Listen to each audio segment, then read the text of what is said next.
swap out of something better like that. So like should be able to play as aggressively as he wants to, whether that be or carry sense, we'll have to see. But as it stands right now, they can stick something as simple as a Razor, and they could just have a hell of a good draft. I mean, they've already got great initiation, counter initiation with the support ET and this offlane Tide, and yeah, they just have to kind of round out their lineup here with one more core hero. If it does physical damage in particular, they'll be pretty happy there, because they're already forcing them to go for the BKB just based on the Tidehunter alone. But yeah, they're going to go for the Storm Spirit here and just up the tempo of their lineup. This is not a bad choice. They'll be able to pick off heroes quite quickly. Specifically, the Zeus is going to be food for this Storm Spirit. Slark's not going to be able to run around as effectively, especially if the Storm gets an early Orchid here, which there's certainly an opportunity for him to do so. It's not going to be... I mean, if he gets ganked, it could be kind of difficult. If he's against the Magnus mid, if it's Storm versus Mag, I think that's a pretty good lane for Storm Spirit. He should be able to CS pretty effectively. He should be able to get up to an early Orchid, assuming he can get some kills along the way as well. So I think Cloud9 have a solid draft. I like the Storm Spirit. I don't see it too often, but it's a good hero regardless. Virtus Pro Polar, now what do they need here? They have the Zeus and Ogre Magi, maybe as dual support.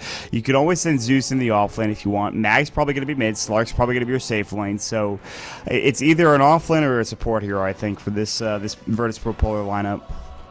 Yeah, we'll have to see. Something that synergizes with Magnus would be really nice here. You don't just want your Slark alone to be the empowered right clicker. I mean, it is decent because S and Shift will build up your agility, which it is enhanced by the Empower. It does based off of base damage there. But getting something a little bit extra here will be kind of nice. They're going to get a concussive shot, which splashes into an AoE. Then obviously the Mystic Flare is just good for pickoff with the Ogre in general. So the one thing that I find interesting here is that DK Phobos is picking up the Ogre and FNG is going for the Zeus. I would have thought it would be a Skywrath and Ogre roaming and the Zeus to be the core, but it looks like they want to do things a little differently. The core Ogre is not something we see often, but it used to work, especially a lot of the American teams were doing it. Specifically, I know Root Gaming were the ones that pioneered the mid. It's probably not going to be mid, but it could be a core Ogre farming, like, say, dual lane. I doubt he'll be in the offlane. He doesn't really have... He can get ganked kind of easily, even if it's an Elder Titan. I mean, the Vengeful Spirit is managed. Elder Titan can stomp you, and then Lycan couldn't go to work in terms of right-clicking plus Howl. So, this is a strange pickup coming out for TK Phobos, regardless. I think this draft is pretty solid. I'm not really sure about the glass. Concussive shot, obviously, like you mentioned. And, well, it's a storm counter, right? Because you get the Ancient Seal. Yeah. It forces the Storm to play more defensively than they like to. Fata wants... The reason he picked up the Storm here is to go for an Orchid Rush. It pins down the Magnus pretty hard. Has the potential to screw with the Slark. So he is going to be going for that Orchid Rush, but the Silence going the other direction makes the Storm Spirit vulnerable until he picks up Lincoln's or BKB. The BKB is going to be huge, I think, when he can get to it. I mean, I imagine Orchid BKB to be his general build order at this point. And this isn't really... The thing is also, I mean, Cloud9 EE can always just go to work and just split push towers. We saw it yesterday from Ush when he played Lycan. I mean, you always have that opportunity, so it's something to keep in mind. The Venge plus the Lycan also is going to mean easy Roshans across the board. He'll be able to do it pretty early on. He can even do it by himself if he picks up a Medallion, which I don't know if he needs to at this point. So, for now, Cloud9, they go down in the first game. Virtus Pro Polar with really strong play in game number 1. We've got Bone 7 in the bottom lane on your Tidehunter. In the mid lane, it is going to be Fatsa playing your Storm Spirit. Heading down bottom currently is going to be AUI 2000. Maybe looking for the rune here on your Elder Titan. Top rune spot, it is going to be a Lycan, played by Eternal Envy. And then, of course, rounding out your lineup, it is going to be Pylai Die on your Vengeful Spirit. Fair enough, and looking over at the side of the rating here, top rune is going to be VP Polar's DK Phobos running on the core Ogre Magi, 7 armor and a stout shield, along with his like insane 3.0 per second HP regen. That guy's not going to go down easy. We've got Lil on the Skywrath Mage kind of supporting in this duo lane up top. And that's going to leave our solo mid to be Mag on the Magnus. He's going to be going for a Bottle Rush build. Then we do have Aoi 2000, switch to teams there for a second. But yeah, we've got FNG on the support Zeus, 4 Clarities, 5 Tangos. He's just going to be spamming. And that is going to leave Illidan Stormrage to be picking up the Slark again. So the dual lanes coming up from both squads again. AOI 2000 is going to work on FNG. They're just kind of harassing each other. The Howl was used up as well. Top lane. And this is This is DK Phobos already getting aggressive on an Eternal Envy. And this is an Ogre that's being very, very forward in this lane, which means that E's not going to get near. I mean, look, Pilot Eye hits him once, and I mean, he doesn't have the highest base damage in the world, but Phobos just shrugs that off like it's nothing. I mean, Stout Shield, I'm sure the proc blocked there, or the block procced rather. Mag's actually going to get first blooded, maybe. No, the Overlord, and they won't get the kill. They missed the stop coming at, and Mag actually survives, but he's going to have to get his bottle up and regen quickly. Wow, they almost killed him there quickly. Yeah. This is pretty absurd. Like right now, the Vengeful Spirit, as you're mentioning, doesn't have much base damage, but with the Stout Shield proccing, it's like 8 to 9 damage, somewhere in that range, depending if you get the high end of your base damage there. If you do 9 damage to DK Phobos, he's going to regen that in exactly 3 seconds time, naturally, even without a tango. Anyways, AUI has Stomp, he's going to use it here. They will have Magic Missile. No, they have Wave of Tear. That doesn't get them that kill at this level, and they're going to get a kill bottom as they pounce on top of to the Tide Hunter. Bone 7 getting caught out, and an easy first blood going for FNG as well as Illidan Stormrage in that bottom lane.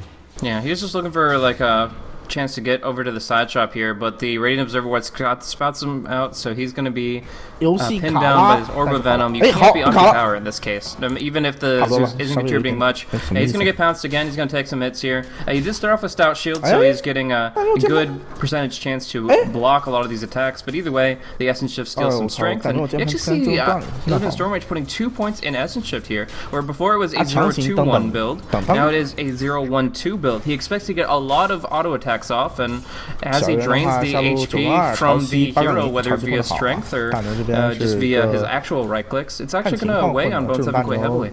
Yeah, I like this choice coming out from Illidan Stormrage. I don't like the fact that he's taking a lot of anger smashes to the face, but he should have more than enough regen to deal with this. He actually only has 2 tangos left, surprisingly enough, but he should be okay. He'll be going for early treads more than likely. And so a good start coming out from the Select here. However, Bone 7 has a lot of CS, 14 in fact, coming out for your Tide Hunter. So despite him dying, he's still not doing poorly. I talk about this a lot with F4L, but if you die in your lane, as long as you're getting experience, it's actually not the worst thing in the world. Sure. As long as you're getting enough experience and the creep equilibrium is going your way, whereas to make yourself getting experience. And since he was in a solo lane, I mean, you know, he is leading in experience in terms of the offlaners. DK Phobos is only level 3. However, with that being said, Eternal Envy has 8 last hits. That's the difference, is that he's not really getting farm because this is a tough lane to fight into. And they've rotated AUI out again, so they're really not going to be able to do much here.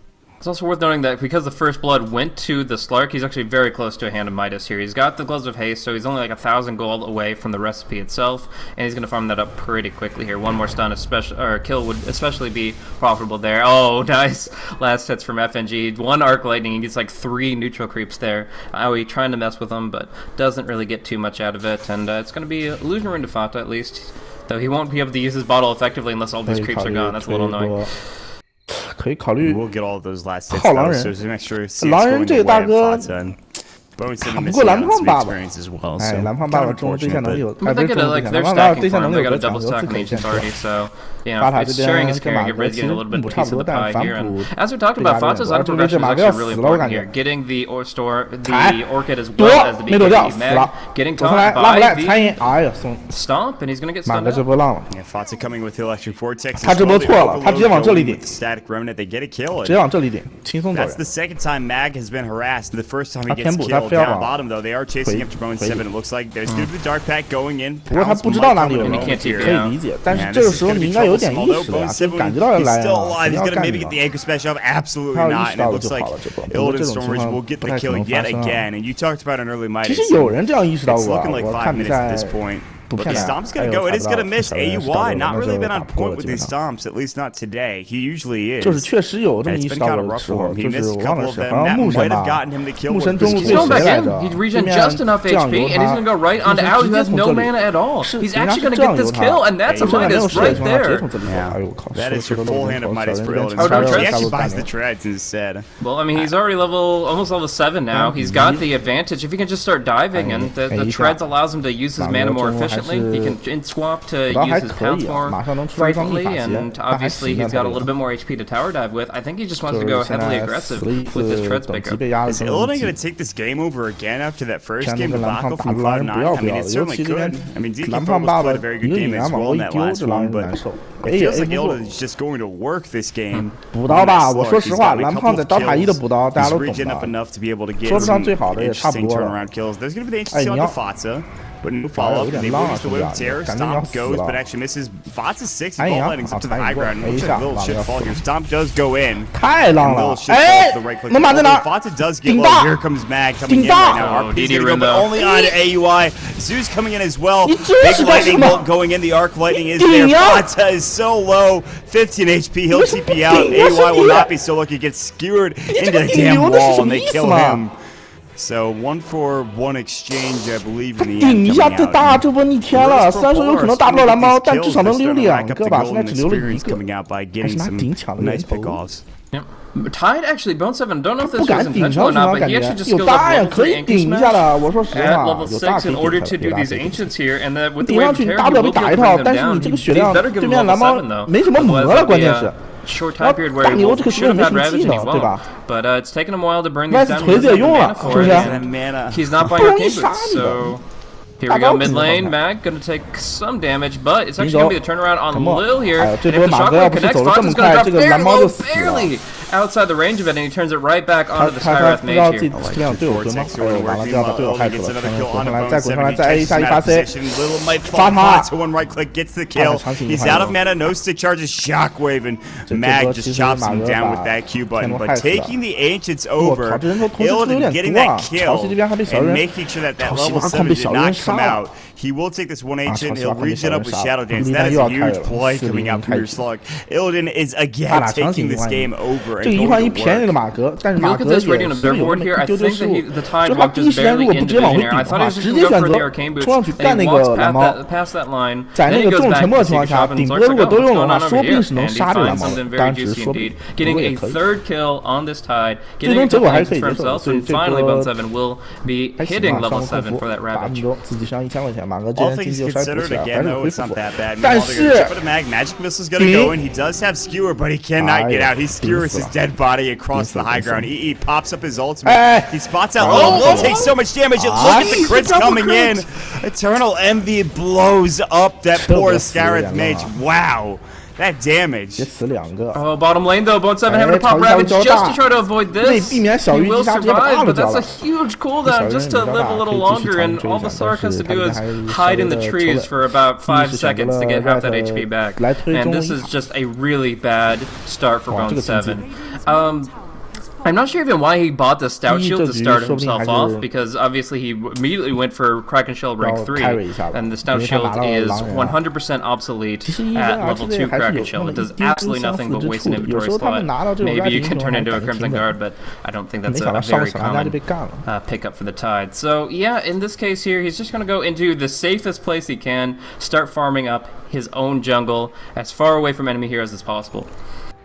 This is yeah, the Stout Shield pickup was kind of questionable. Maybe it was just from the get-go. He felt like he was going to get harassed. He wanted to get level 1 Anchor Smash, but... The only time I see Stout Shield being viable as a start for Tide is if they go for a Gush build. If they are like 1-1-2 at level 4, then I see the Stout Shield having some value, because you still have that chance to double up your block value. But in this case, it's really just wasting an item slot. Well...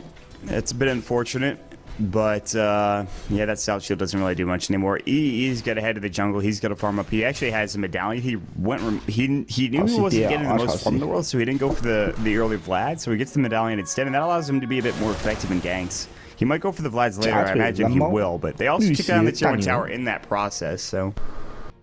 A bit of a rough start for Eternal Envy, like you mentioned, the same for Bone 7, but Vatsa seems to be doing okay. He's getting a couple of kills. Tread Soaring is done. He's got to know, he's going to find Mag as well. Electric Vortex, Wave of Tear goes in, ball lighting goes again, the Overload doing some work, double damage popped, and Mag cannot skewer away again. Again, his dead body just kind of flying across the floor as he tries to TK Phobos will just barely be able to TP out. The medallion on Eternal Envy is too damn tanky. He's got Tranquil Boots giving him some passive armor, and Eternal Envy going in with Shapeshift. His wolves are maxed out. He pops the medallion against him, and yeah, Ogre's like 3 seconds to go. Free. And that's with Natural Order involved as well. That's only 40% out of the potential 100% base armor reduction, but even still, that's a significant quantity for this Ogre Magi. The Ogre Magi is indeed a tanky bad boy. The Blink Dagger is now done for the Illidan Stormrage Slug, by the way, in case you were wondering. So that is a 10-minute Treads Blink Keela, or rather, Orb of Venom coming out. 本是同根生，相煎何太急。大家明明都叫一个名字，你为何要这么残忍呢 for Cloud9 aren't quite up there yet. We talked about Bone 7, him getting a Blink Dagger. Although he is up to 1300 gold, he's caught up really well on the side hunt trades. 就看蓝猫还能在其他几次垮。 camps. He's again going to the Ancients here. It looks like 蓝猫虽然说杀人多，但是蓝猫这个英雄不是特别的好发育，他要在节奏跟发育之间找一个很好的平衡点，我这种选手是做不到的。 interesting to know, high CS in the game, tied for it as I missed a kill top lane, is going to be the Ogre Magi. Sitting at 59 last hits. His point booster already. They get a kill on the hero top, which of course is going to be AY2000. 你叫马格纳斯， And 简称马格，我也叫马格。 really good spot here in the second game. Yeah, I mean, I like that Paladin is dead, by the way, going down to Illidan with that last right click. 这局我感觉就看一丹能不能带得动了。蓝猫过来想杀，虽然缺解罩，还有跳走，蓝猫再滚。没魔了，没魔了，没魔了，有跳刀谁？跳刀再滚，再滚，回剑滚。还是没杀，最后一下，没死，4滴血，完了就不要反杀，杀谁说话就干翻他呀！小人来了，小人来了，先杀不能去，不能求大招，但是没关系啊。哎，就干翻他，干死了，balls the last strike, but no, it keeps falling down to 100 HP. It's going to be the Ravage from Zone 7. Lil taking some real damage, but the tide will fall first. 互飙演技，这波发打太冲动了，其实不稳期是没办法，必须得上了。 Meanwhile, mid lane, you can see 江湖险恶， he 必须 was 得 diving 撤。 deep. He's gonna pop his ult. 狼人开大试图单杀宙斯，勋章一给。 Goodness, the medallion coming in. He needs some damage. He's gonna get a crit or two here. He's diving the tier 3 tower. He's gonna get the kill. Looks like the skewer not gonna save him. There's gonna be the RP. It looks like it's he's gonna buy before he dies. He bought everything he possibly could. He feeds away a kill to the Slark. I don't know if that's worth it. As Illidan is taking over this game. 2,000 gold in the bank. I've said it so often, but I mean, this guy is damn farmed. How desperately do you want the 1,000 net worth Zeus? I'm not so sure, but he prevented level 6 for about 20 seconds. That's cool enough, I guess. I don't know.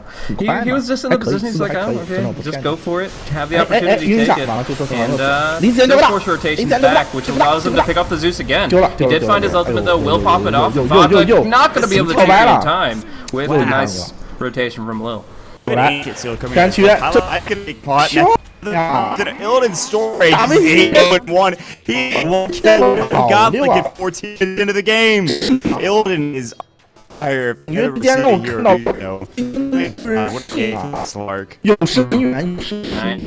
actually looked at the decision I didn't go. I just the traveling so fast. He's just snowballing the game extremely hard. This guy. I mean, Link Sphere, yeah, no, I don't think the Sphere really is, I mean, the Electric Vortex should be a combo on the Dark Dragon, the Scotty here, I like that, and he's up in 6 seconds, but he's out, and he will be able to blink out of this. He's good to go, Anchor connect, and 14分钟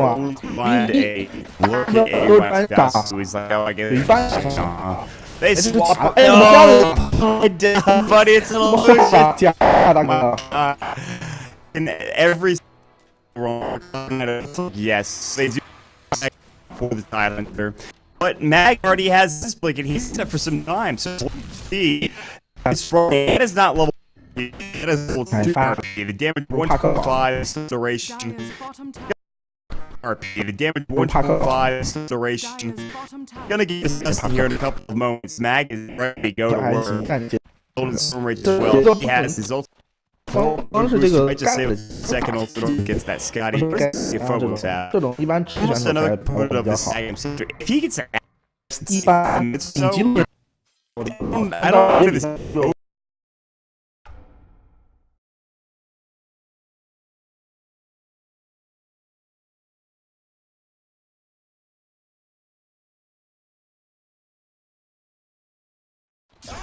Radiant's top tower is under attack. The man does not work out for him. I'm gonna go in the backside. Goes in the geek. God, easily. Pile out. Goes in. He dark back to the RP on pile out. This he's done. Maggot. He's gonna get electric force. He will fall. So kind of for to run over this. Get sacrificial lamb, the mag there. He doesn't get that for 2 as team player. He's going the base. No land.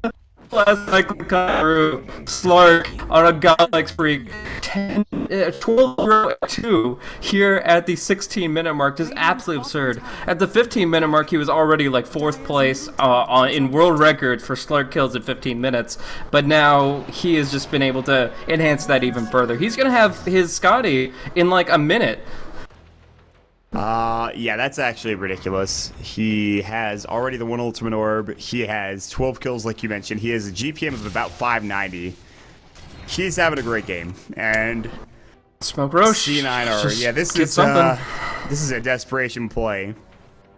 And this is, you know, you're behind when you're doing this, but at the same time, oh, the freaking Thunder God scouts it out. It doesn't show them actually, but it shows the vision around them. Exactly. So they know. They know that they're going to be maybe heading into Roshan. You can see they're already posturing for it. Slark heads to the Roche pit. Cloud9 are like, you've got to be kidding me. We can't even get anything. This is just, I mean, this is a great team, but everything has gone wrong. This is 100% Murphy's Law of Dota 2, as Cloud9 have not gotten anything out of this game. They've gotten 10 kills. Their top CSer is tied at 73, and, I mean, Bone 7 Ravage, he wanted it so bad, but quick figures of the blink from the Magnus, and nothing is working for them.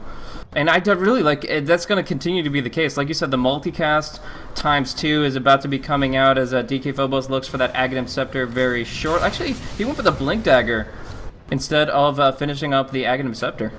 I don't mind this choice. I mean, another Blink is not going to be an issue here for Virtus Pro Polar. They're even going to counter ward the ward at Roche Pit. And I don't know, as long as Zildjian gets up to Scotty in the near future, which he certainly will, this game is going to become very difficult. His ultimate orb is flying out. He's going to go get his point booster now. His Scotty's done. His Scotty's done at 18 minutes, so Blink Tread Scotty, Aquila, 18-minute, Slark, sure, why not? You know, might as well. Why not? Oh my.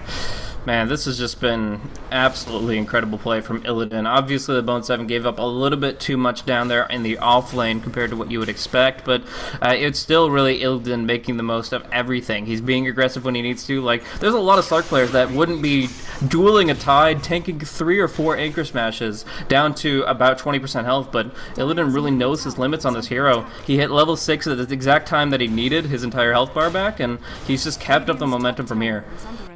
1 minute faster than the previous record of Blink than I of Scotty and Slark in Pro Dota history, so that just goes to show how good of a game Illidan is having right now. 19 minutes in, he's having a heck of a game, and I'd like to see them be a bit more aggressive with this lead that they have. I wouldn't like to see them give EE farm. There's going to be the Blink Ravage going in on to Mag. He's low as hell. He cannot skewer away. Fire Blast goes in. It is a multicast, but now DK Phobos is getting chased down. No help coming from Illidan. He's walking around the backside. They don't chase that far. No. If the Spirit caught up, maybe they actually have enough damage to bring him down, but the Spirit was nowhere near, and Eternal Envy was the only one that could actually keep pace with this tanky Ogre. All things considered, though, Fata is farming well, and 3k gold in the bank, but he's kind of behind at this point. I mean, does he just go for BKB here? I mean, Soul Rank BKB seems lackluster, but I don't know if he has a choice. If you go for BKB, you're kind of just resigned to saying, well, I guess I'm not going to be doing anything here. Yeah, this is, I think, the right choice. They need to get something going, and even if he dies, as long as he gets a couple of kills in the process, it might be okay. But he can't die here. Oh, he's dead, actually. Fire Blast is going to go. The Ancient Seal. As I said that he can't die there, what happens? Mag down bottom has a Blink RP waiting. They can cancel all the CPs in the world. Goodbye, my friend. Shockwave coming in. They weren't expecting it. The stomp goes, but a bit too late from AUI. And he's just like, don't worry, guys. I'll force a couple TPs bottom and then just leave. But no. Virtus Pro, say no. You can check out anytime you like, but you can never leave, says Mag. No, Pounce is going to miss from Illidan Storm Rage. His Scotty is now done. He'll try to slow up AUI 2000. He's rather speedy with the... Oh, he doesn't have Yule Scepter. It's just a Tranquil Boots at this point. Dark Pack's going to go. He gets Wave of Teared. He's getting empowered as well. Meanwhile, Mystic Flare into Bone 7. Silenced up. No Ravage, by the way. Bone 7's going to be dead again. Jeez. Jeez. That's all I can say. Illidan, man. Go easy, buddy. Bottom tower is under attack. And he's just gonna blink right back in. He's gonna go on AUI 2000 round 2, buddy. But at least AUI he's the one with a lot of map awareness. Like, he's avoided a lot of deaths just by being in the right position. Still has died 4 times, but considering the pace of this game, it's a hard life for any support.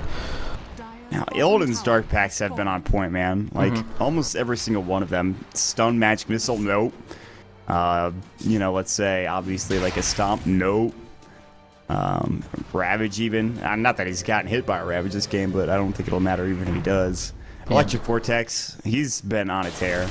Mid lane. Now we can go back to one thing that I was talking about a little bit that I didn't know would be this big of a factor, but the Empower with the Slark. He's going to have so much agility in the fight. He's going to keep on racking up agility with every auto attack, and that is enhanced by 50% with that Empower. And of course, with the Bloodlust, that'll later on be maxed out, you're going to be seeing a 50% increased attack speed as well. So in this position, they are just setting up this Slark for success. He's going to have so many steroids heading his way. He's going to have the Scotty and the Abyssal probably by like the 28-minute mark, and it's going to be so difficult to deal with this. And the worst thing is that no place is safe for Cloud9 because of this Slark. He could literally dive behind towers in the jungle and just go wherever he damn well pleases. And they're trying to kill they do get the silence. Pounce is going to go, and wow, that was a huge play. Again, I mean, this is not an easy hero to kill, and they're making it look like it's just not even a problem. Skewer Pilot died! No! The Skewer from the low ground from Mag. Everywhere. They can't get anything done. The Lightning Bolt, they'll counter ward this Sentry. It's only a Sentry at this point. There's a Sentry on the high ground. They could have tried to take Roche. They, you know, I mean, they don't really have the armor reduction. They have Empower plus the Scotty plus a couple of Essence shifts. Brock's going in, and, well, he's just going to take down some illusions, clear the creep wave, and the more surprising thing is that there's still 2 tier 1 towers left up. Well, excuse me, 1 tier 1 tower left up for Cloud9 in this top lane, so... And Cloud9 don't seem to be throwing in the towel anytime soon. They are really not about that life. They want to be trying to just take this game as far as possible. And, I mean, Envy, God bless him, he's sitting at a... Oh God! Speaking of Envy, RP is up. Shapeshift was going, and they do. I mean, they've got Ravage, and they just feel useless. Nice swap, but multicast Envy. Oh! Wow, he gets blown up by Phobos with the 3 times. There's the Ancient Seal concussive shot. Where's the Slark? He's hunting. Oh, he's just kidding. He's going to Fata. Are you kidding me? Are you kidding me, Illidan? Oh, that bash. Everything's perfect for him. Like, this game 17-0-4, man, is like the highlight of his entire Dota 2 career. Like, he's played some amazing games, but this is just immaculate. Everything's been handed to him on a platter. That bash! Are you kidding me? Every single time he needs it, he gets it. He just hits his bash key pre-Abyssal, and there's nothing they can do. It's 19-0-4. 27-11. He is leading in net worth by a cool 8,000 over the Ogre Magi. His GPM 685. Ain't no thing for Illidan Storm Rage here.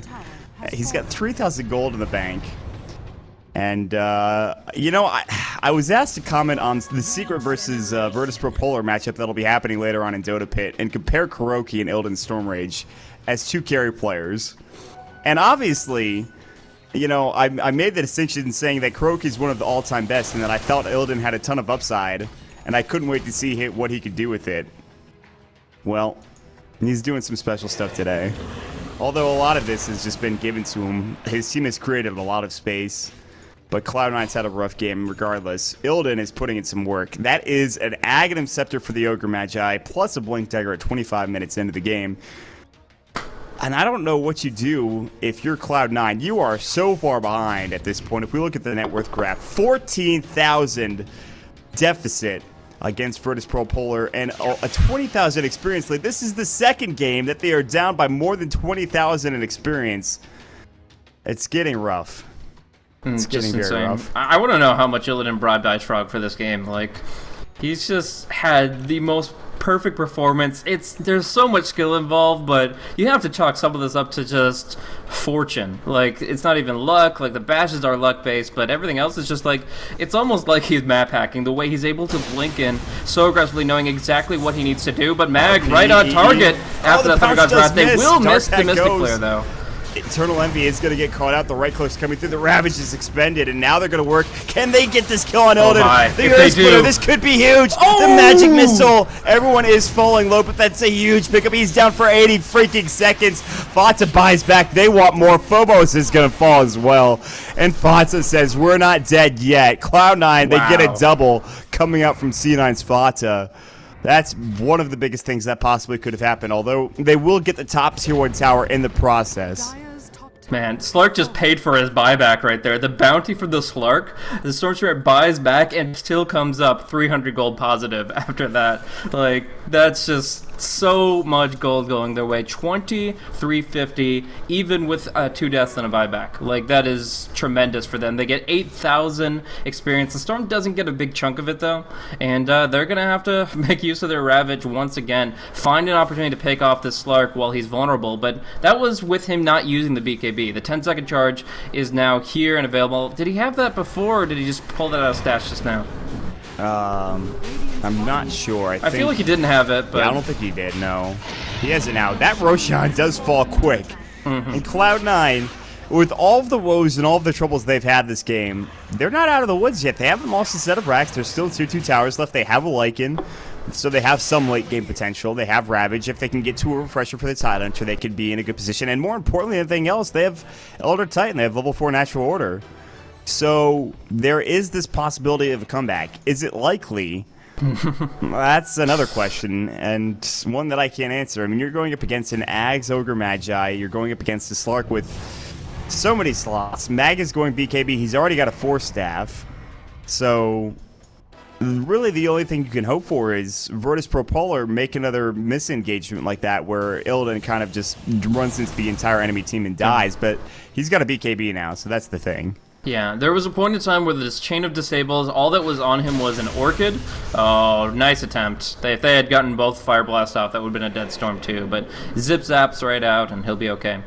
But yeah, if there was a point in time where all that Slark was being pinned down by was an Orchid, if he had the BKB, pops that, gets the Shadow Dance out, and he is fine. So, momentary misstep, drops off that kill bounty, but he's right back on the rails again with this BKB, and the Abyssal soon after. The Smoke of Deceit, the big play. Fata jumps in. They're going to pull onto right now Illidan Stormwitch. He gets the BKB and the Shadow Dance off. Pilot Eye, the first to die. Now there's the RP. Skewer back onto Bone 7 and onto EE. They are in some trouble. Illidan bashes up onto Eternal Envy. Bone 7 getting chased down. He will blink and TP away. Skewer not available. Wave of Terror coming in. Pilot Eye getting caught out. Multicast onto him. Good Eul Scepter to keep him up in the air, but now the Unrefined coming in. Big stomp. Pilot Eye might get saved because of this. I think they lost Pilot Die. He might have bought back there. In fact, he did. Illidan blinks forward. He wants this kill. The Bloodlust. Look how fast he is. He comes in with the Shadow Dance as well. He is just zoom, flying across the map. They're going to take the tier 2 tower. Glyph is going to be forced out, but at this point, very good fight for Virtus Pro. Only losing their support Skywrath Mage. Ooh, baby. Just goes to show that if you give Slark to Illidan, you guys are Illidan. This is insane. All right. Yeah, I'm gonna have to agree with my packs there, man. Good stuff. All right, Eul Scepter's been picked up for the Zeus. He's gonna be working on getting towards his level 3 ultimate now, and Illidan now with his BKB off cooldown. His next item, he might as well pick up an Abyssal. You have more than enough money for it. Well, just enough, I should say. 100 gold surplus. I think he is going to go for it. Buyout is not necessary when you have a 9-second BKB. I mean, it is the safe play, but Illidan's been playing recklessly and it's worked for him all game long, so I think he should go with what works here. No, the Thunder Gods. Zeus Soul, they won't get the kill into AUI just yet, but now they will. And now the BKB is getting popped, surely. You look at Illidan, he's trying to get out. Now here comes the Zeus as well. Illidan taking a lot of damage. The Anchor Smash. There's going to be the silence coming in. Shockwave. The Skewer onto 2. Is it enough to keep Illidan alive? No, but they will give 1. Will they get 2 onto Bone 7? Mag. Shockwave. Not enough damage. The Force. The right click coming in, but the physical damage reduction from the Anchor Smash doesn't matter. He's dead regardless. 3 down. Eternal Envy is barely alive. Fott's a concussive shot, and he's got no mana. Where's the rest of the backup? Where is this Ogre? He's the one that's going to be dishing out this damage, but the Orchid comes out. Another blink forward. Phobos is going to get a Fire Blast. Maybe no, he uses the Soul Ring. Fata stays alive, gets to the high ground, and they do lose another hero. That's going to be the Wolves cleaning up Lil there. In the end, it's a 3-for-3 trade. It could have been a lot better, and Illidan just went too hard, man. He just went too hard there. A little bit. Now, it is worth noting an interesting mechanic as far as damage, amplification, and reduction that goes around base damage. There are 3 mechanics in play here. I don't think there's a Vlad's on the field yet, no. So there are 3 mechanics in play here. There's the Anchor Smash, which reduces damage by 60%. There is the Vengeance Aura, which will reduce it by 36% if the Slark is in range of somebody that killed off the Venge. And then there is the Empower, which enhances by 50%. These effects, it's actually weird considering how Dota 2 is mostly multiplicative in its math, but these effects are all additive. So the Empower is going to nullify a lot of what the Anchor Smash provides, but if there's a Vengeance Aura and an Anchor Smash on the target, Slark is losing a lot of damage. So he really could benefit from that Abyssal Blade because it does give him green damage, which is not affected by these modifiers. Yeah, and he actually has enough money for it. He could have bought it before that last fight. He honestly wouldn't have really lost anything there had he bought that, because he didn't buy back. And even if, even if he wanted to buy back, they still have 2 towers left anyways, so it's not like he needs to. He's going to find Bone 7 who's farming there. He's going to try to TP out, but he's going to get bashed up, and it's just that easy, man.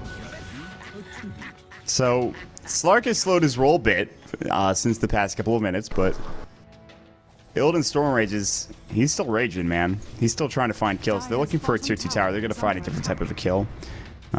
This time on the tower bottom lane. It looks like Eternal Envy is starting to just try to split push. He's gotten a decent amount of farm. Still no Vlads. Necronomicon level 3. Ogre Club almost to BKB is done, but EE has not been a factor this game. He is 6-6-4. He's going to ult up. He's going to look for bottom. He might kill Will. That's an interesting decision, but yeah, I guess it'll work if the blink doesn't come out into the trees perfectly. Wow. But yeah, you got tower vision. You're like, okay, there's a charging wolf at me, and I've got a mini map to show it. They will grab 2 kills. They jump in. Oh, he misses that pounce coming through. If he had connected on that, maybe it's Bash going, but still is yet to buy the Abyssal Blade. They do take down the tier 2 tower. And EE continues to farm up the Ancient stack. They know that they're going to grab this, unfortunately. Come on, Illidan, please, you know you want to buy this. Which Dota 2 superstar holds the world record for most kills, 40 in a professional match? Hint, it was TA. That could be literally anybody, man. Yeah, it really. There were so many TA players back maybe a year ago, but I would have to say it's probably a CIS. Abyssal AY 2000 caught out. He's done. Ravage BKB. Bone 7 doesn't get it off the bash. The RP onto 2. The Empower going to work. Fata's dead as well. Do you just call it at this point? I mean, Illidan just got a damn triple kill with that Abyssal Blade. Great RP from Mag. Holy jeez. I don't know about the trivia, man. I mean, I assume a CS player is going to have 40 kills. Like, nobody else is going to have like that active of a game. They're going to pull. Fata buys back. BKB from EE. They kill Fata again. The dieback is real. Can he get the Rampage? EE is bashed up. The Abyssal is on cooldown still for 24 seconds. They won't give him the luxury. The pounce, it just misses. The ult is still going to be going for a couple of seconds. The Fire Blast. DK Phobos steals the Rampage underneath his frickin' G. My God, Illidan Storm Rage, man. We talked about him all game, but how can you not? How can you not? I mean, that was a one-man show. The Bloodlust and the Empower, I think it's really powerful to draft those two together, and we saw why. The Slark alone being a not